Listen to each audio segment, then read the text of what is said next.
I'm here at Drumlegga's Stones Grey Ridge. It's down a track. Seems hidden, but you can actually drive down to near the door. So there's the door there on the left, and I'm going to dial the number and see what the story is. The number is on the side of the door there, but obvious reasons I'm keeping it secret. So this is the door Drumlegga here. Let's see what the story is. The storyteller is Karen McCabe. Karen's story is quite short, but it's very much to the point.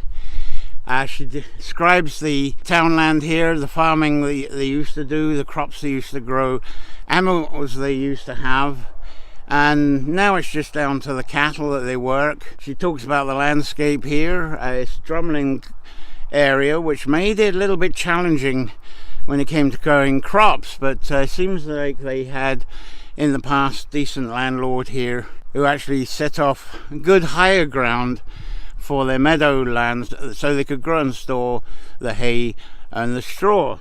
A very extensive description of the farming here in Leitrim, perhaps more than at some of the other doors, and then she goes into her family line, the local family line of the people that were resident here.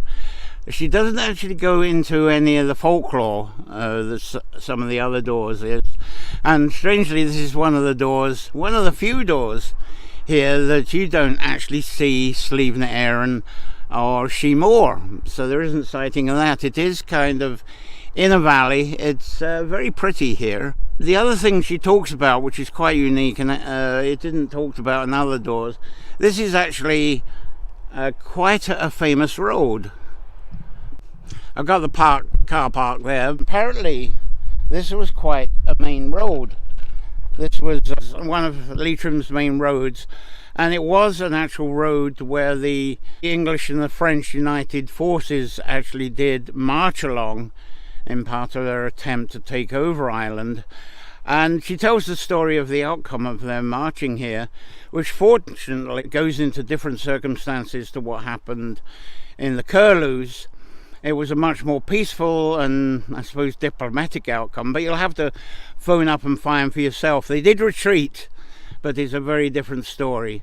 What I'm looking at here, I think, is one of the flat hay and straw fields, certainly for storage anyway, that is talked about on Karen's storytelling there.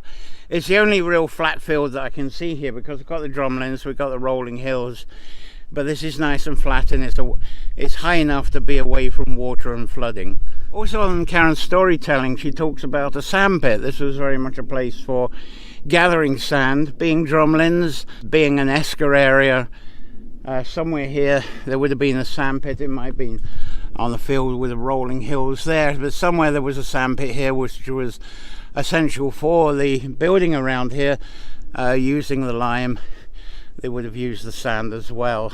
Being Drumlegga country, it does mean there is native trees growing here. I don't see any offhand, but there's bound to be some oak, probably some ash before the ash died back. Way back there would have been elm, so it would have been great growing country for the more sort of chieftain trees around here. It doesn't seem like it when you actually approach along the road, but you can actually drive along this driveway to the door, very close to the door. In fact, as you go along the track, you'll see it on the left, and there is a place you can turn the car around, but I do advise don't go there if you've got a long car.